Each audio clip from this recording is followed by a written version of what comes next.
بسم اللہ الرحمن الرحیم۔ السلام علیکم۔ Lesson the saviour of mankind صلی اللہ علیہ وآلہ وسلم کی 5ویں ویڈیو کے ساتھ حاضر ہوں۔ اہم الفاظ ہیں سنس، کیونکہ یا چونکہ، تھریٹننگ خطرہ بن رہا، ڈومیننس غلبہ اقتدار، پیگن کفار، ماؤنٹ ڈالنا یا بڑھانا، پریشر دباؤ، فالوورز پیروکار۔ 7واں پیرا ہے since this belief was threatening their dominance in the society, the pagan Arabs started to mount pressure on the Rasulullah sallallahu alaihi wasallam and his followers. چونکہ یہ دین معاشرے میں ان کے اقتدار کے لیے خطرہ بن رہا تھا، عرب کے کفار نے رسول اللہ صلی اللہ علیہ وآلہ وسلم اور ان کے پیروکاروں پر دباؤ ڈالنا شروع کر دیا۔ اہم الفاظ ہیں ریناؤنس، ترک کرنا، چھوڑنا، پیچھے ہٹ جانا بھی اس کا مطلب ہوتا ہے، کوز مقصد، ٹیک ٹو رجوع کرنا، واپس ہو جانا، آئیڈل ورشپنگ بت پرستی۔ They wanted them to renounce their cause and take to idol worshipping. وہ چاہتے تھے کہ وہ اپنا مقصد چھوڑ دیں اور بت پرستی کرنے لگیں، بت پرستی پر واپس لگ جائیں۔ تو وہ چاہتے تھے کہ وہ اپنا مقصد چھوڑ کر بت پرستی کرنے لگ جائیں۔ اہم الفاظ ہیں اوکیژن موقع، ڈیلیگیشن وفد، کائنڈ مہربان، کیئرنگ شفیق۔ On one occasion, they sent a delegation to the Rasulullah sallallahu alaihi wasallam's kind and caring uncle Abu Talib. ایک موقع پر انہوں نے رسول اللہ صلی اللہ علیہ وآلہ وسلم کے مہربان اور شفیق چچا ابو طالب کے پاس ایک وفد بھیجا۔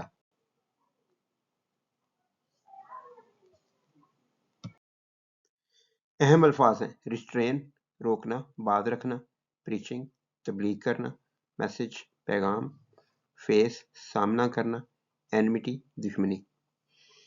They told him to restrain the Rasulullah sallallahu alaihi wasallam from preaching Allah's message or face their enmity.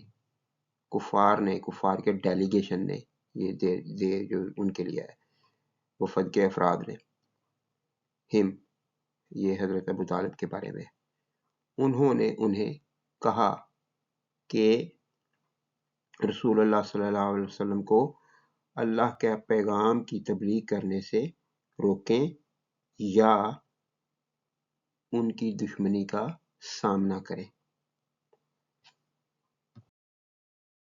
اہم الفاظ ہیں فائنڈنگ پا کر، ڈیلیما ششوپنج کشمکش، سینٹ فار بلا بھیجنا، پیغام دے کر کسی کو بلانا، اس کے لیے اردو کی ٹرم ہے بلا بھیجنا، انگلش میں سینڈ فار ہوتا ہے، سیکنڈ فارم ہے سینٹ فار بلا بھیجا۔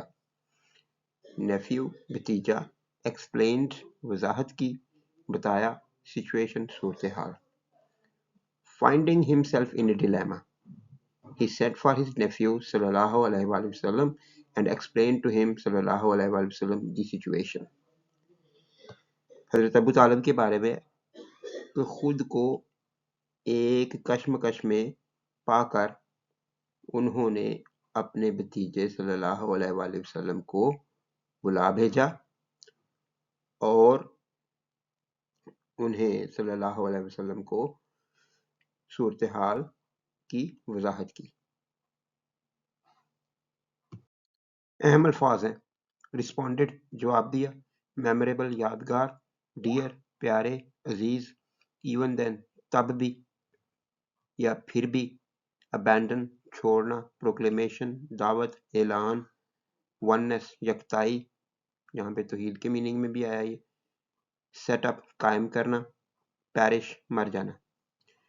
The رسول اللہ صلی اللہ علیہ وآلہ وسلم responded with these memorable words, My dear uncle, if they put the sun in my right hand and the moon in my left, even then I shall not abandon the proclamation of the oneness of Allah, Tawheed. I shall set up the true faith upon the earth or perish in the attempt. رسول اللہ صلی اللہ علیہ وسلم نے ان یادگار الفاظ میں جواب دیا, میرے پیارے چچا جان,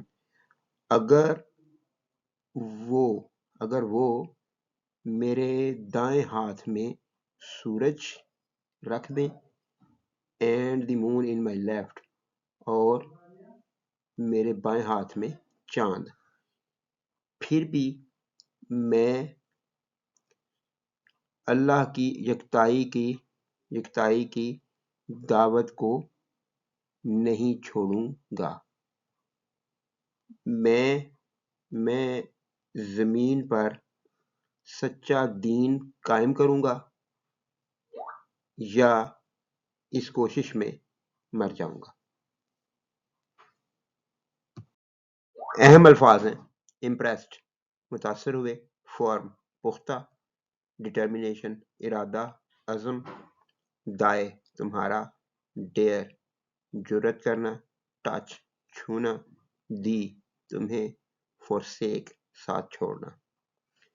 فارمل یا پرانی انگلش میں یہ لفظ ہیں دونوں استعمال ہوتے ہیں. دائے تمہارا, داؤ اس کا ہوتا ہے جو آج یو میں چینج ہو چکا ہے, تم, اور دی تمہیں. داؤ, دائے اور دی اور دائن یہ اس طرح سے ہوتے تھے, اب استعمال کم ہوتے ہیں, یہ فارمل کانٹیکسٹ میں آتے ہیں. یہاں پہ ریلیجیس باتیں کی ہیں تو یہاں پہ یہ حضرت ابو طالب کے جواب کو اس لینگویج میں لکھا گیا, تو یہ پرانے لفظ ہیں, آبسولیٹ ہو چکے ہیں, یعنی جنہیں ختم کر دیا گیا, لیکن پھر بھی یہ ریلیجیس کانٹیکسٹ وغیرہ میں یا فارمل کانٹیکسٹ میں نظموں وغیرہ میں بھی استعمال کی جاتی ہیں. 8واں پیرا ہے, The Rasulullah sallallahu alaihi wasallam's uncle was so much impressed with his nephew's firm determination that he replied, Son of my brother, go thy way, none will dare touch thee, I shall never forsake thee. رسول اللہ صلی اللہ علیہ وسلم کے چچا اتنے زیادہ متاثر ہوئے اپنے بھتیجے کے پختہ ارادے سے. رسول اللہ صلی اللہ علیہ وسلم کے چچا اپنے بھتیجے کے پختہ ارادے سے اتنے زیادہ متاثر ہوئے کہ انہوں نے جواب دیا, Son of my brother, میرے بھائی کے بیٹے, go thy way, اپنی راستے پر چلو, اپنی راہ پر چلو, none will dare touch thee, کوئی بھی تمہیں چھونے کی ہمت نہیں کرے گا, جرت نہیں کرے گا, کوئی بھی جرت نہیں کرے گا touch thee تمہیں چھونے کی. I shall never forsake thee, میں کبھی تمہارا ساتھ نہیں چھوڑوں گا, میں کبھی تمہارا ساتھ نہیں چھوڑوں گا. نیور جو ہے یہ دو لفظ ہیں, نو اور ایور, تو الگ الگ ترجمے کے لیے استعمال کرتے ہیں. میں کبھی تمہارا ساتھ نہیں چھوڑوں گا, اس طرح سے ہوگا. اور یہاں پہ ایک گرامر کا ایک چھوٹا سا پوائنٹ ہے, وہ یاد رکھیے گا. اکثر ہم لوگ سو کے میننگ بہت زیادہ کے کرتے ہیں, لیکن اس کے لیے گرامر میں صرف اتنی سی رعایت ہے کہ اگر آپ نے اس کو بہت زیادہ کی میننگ میں کرنا ہے جیسا اس جملے میں کیا گیا ہے, تو اس کے بعد دیٹ آنا چاہیے. اگر آپ دیٹ نہیں لگائیں گے تو پھر آپ سو کو ویری کے سینونیم کے طور پہ استعمال نہیں کر سکتے, یعنی اس کے مطلب بہت زیادہ نہیں ہوگا. لیکن جب اس کے بعد دیٹ آ جائے گا پھر اس کا مطلب بہت زیادہ ہوگا، ورنہ سو کا مطلب ایسا ہوتا ہے. رسول اللہ کے چچا اتنے زیادہ بہت زیادہ متاثر ہوئے اپنے بھتیجے کے پکے ارادے سے کہ دیٹ آ گیا کہ انہوں نے جواب دیا، اس لیے سو کا مطلب زیادہ، بہت زیادہ کی میننگ میں آئے گا.